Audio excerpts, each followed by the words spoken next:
To set up flow monitoring, press and hold the plus button on the controller's front panel.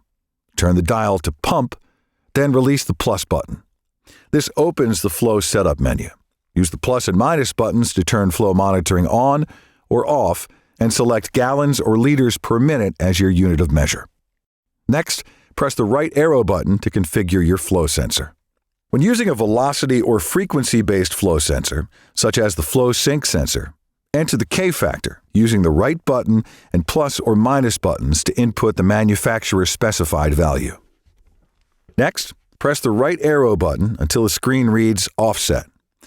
If applicable, press the right button and plus or minus buttons to input the offset value of your flow sensor.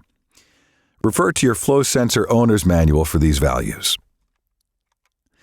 You've now enabled flow monitoring at the controller, selected your units of measure, and configured your flow sensor. Next, turn the dial to the run position and prepare to input your flow monitoring settings.